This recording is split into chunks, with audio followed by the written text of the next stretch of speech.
Over a year into the coronavirus pandemic, the Philippines sets a new record in the number of daily infections. The National Task Force Against COVID-19 is attributing the surge in cases to the spread of various variants in the country. The Catholic Church is urging the faithfuls to participate in online masses as some local government units cancel traditional Holy Week activities. And if you have plans to go out of town anytime soon, think twice as experts warn against traveling even after getting vaccinated.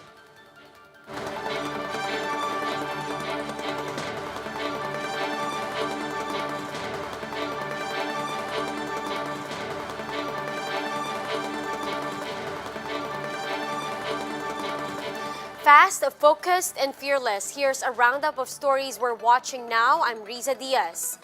The country posts yet another all-time high record in new cases today since the COVID-19 pandemic started. Almost 8,000 new cases were recorded today, the second straight day that we've seen previous records busted. The surge puts the number of active cases at over 80,000, the biggest leap since August last year.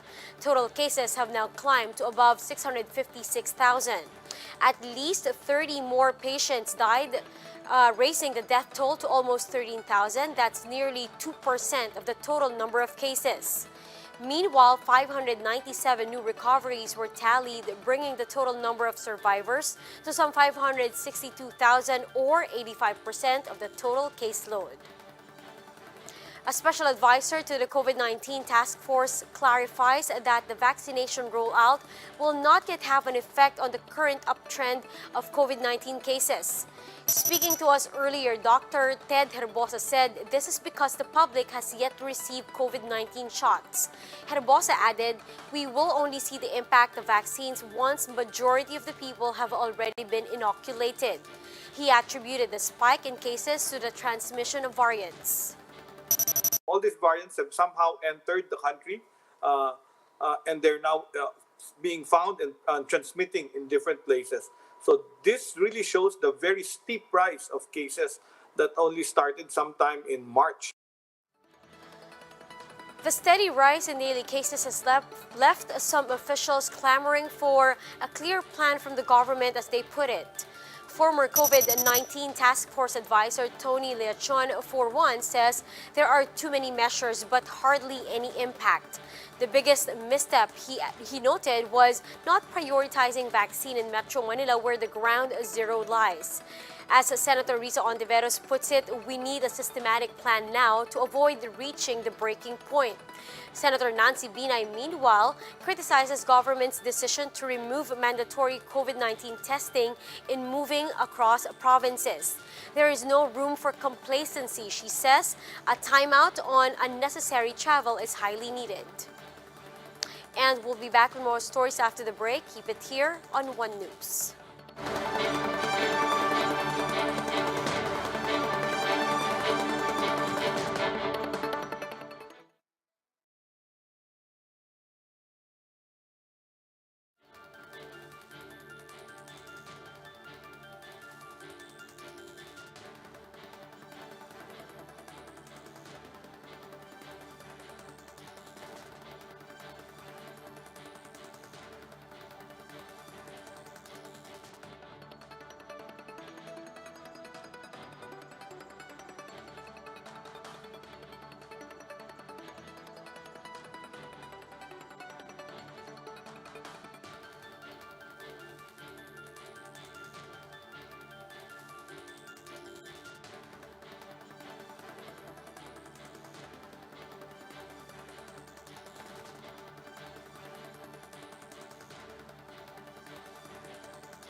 You're still watching One News Now. I'm Riza Diaz. Some local government units have moved to cancel traditional activities for the upcoming Holy Week as the country continues to deal with the COVID-19 pandemic.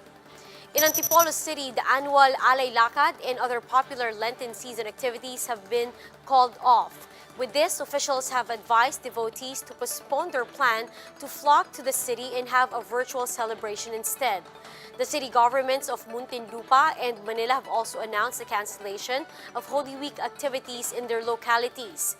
Pabasa, cenaculo, procession, and other similar acts done outside churches are prohibited from March 28 to April 4. The Catholic Bishops' Conference of the Philippines, or CBCP, is willing to comply to a religious lockdown if the government decides to enforce it. Public Affairs Executive Secretary Father Jerome Ceciliano told One News that they will stick to the guidelines, noting that the Catholic faithfuls are generally disciplined. Experts have called on the government to take advantage of the Holy Week to impose at least 2 weeks of stay-at-home policy amid the surge in COVID-19 cases. If the IATF, for example, is going to tell us that people should not anymore go out and then that there should be lockdown, then we are going to do what we did last year. Meaning to say, churches are closed, but we are doing the celebrations inside the church without the participation of the public. Now, on some people's desire to still attend Holy Masses physically, Ceciliano advised them to be extra careful while following all the COVID-19 protocols at churches. The advice is for them to be very disciplined. So we do not want to take the risk. And then this coronavirus is really very dangerous. And we have been reminding the public that we need really to take this seriously. The government says it plans to inoculate at least half of the population before the year ends. But does it mean it's time for us to book our next getaway while fares are still low? Bloomberg's travel editor, Nikki Eckstein, explains why medical professionals still urge caution. Vaccines are rolling out slowly but surely around the world. Does that mean it's time to think about traveling yet?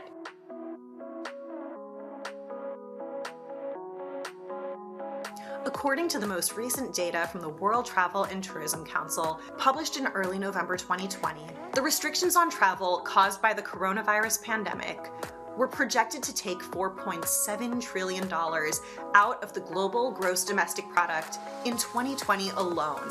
Getting back on the road is imperative for economic recovery, but medical professionals still urge caution. Among their warnings, vaccines are not 100% effective.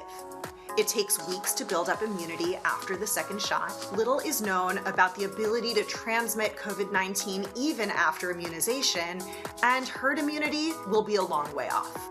Their consensus is that risks will remain until the vast majority of people are vaccinated. But freedom of movement can safely increase, allowing for at least certain types of trips among individuals with protection against the virus. That's good news, but yes, you will still need to wear a mask.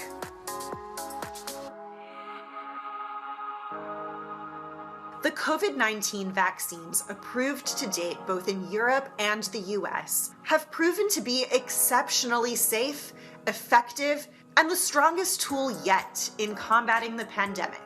Still, there are known unknowns, particularly when it comes to possible virus transmission after vaccination. This question boils down to one point.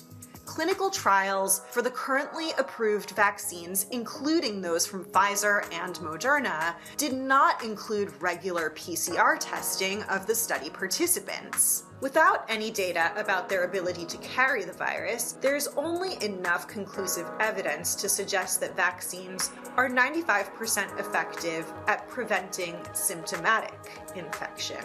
Trials currently underway in Israel offer optimism that asymptomatic infection is also curtailed. But the figures are still preliminary and limited only to Pfizer. There are other important unknowns too. That 95% effective number may be remarkably high, but we don't have the ability right now to know who will have a good response to the vaccine and who will be one of the 5%. That's why leading scientists, including US Chief Medical Advisor Anthony Fauci, are waiting to travel until we cross the threshold of herd immunity. by and large, immunologists suggest that it will take between 70 to 80% of the population being immune to eliminate widespread risk, and maybe more. In a best-case scenario where everything goes right, herd immunity could be achieved in the US sometime this summer, with President Biden suggesting that there will be enough supply to vaccinate all American adults by May. But the feat still seems highly unlikely. The evolving definition of safe travel. Expect the definition of safe travel to shift week by week, especially while new variants of the virus continue to emerge. And it's not just about you. Even vaccinated travelers must weigh the consequences of bringing the virus with them wherever they go. Do your homework. Check local case counts and ICU bed availability before committing to any trip in order to ensure that the local system is not already overwhelmed. Also check that your flights and hotels are refundable should conditions change. And plan to spend lots of time outdoors and socially distance wherever you go. Self-contained beach resorts with restaurants on the sand have never looked so good. This is Where To. I'm Nikki Eckstein. For more on this story and more on the future of travel, follow us on QuickTake and Bloomberg. Safe travels! For more updates, visit News 5, The Philippine Star, and Business World Online. Visit our website, onenews.ph, for more in-depth analysis. You can also catch One News on Signal Play app. Register for a free account now at www.signalplay.com and stream One News live anytime, anywhere. Mask on, wash hands, and stay safe, Philippines. I'm Riza Diaz. We are One News.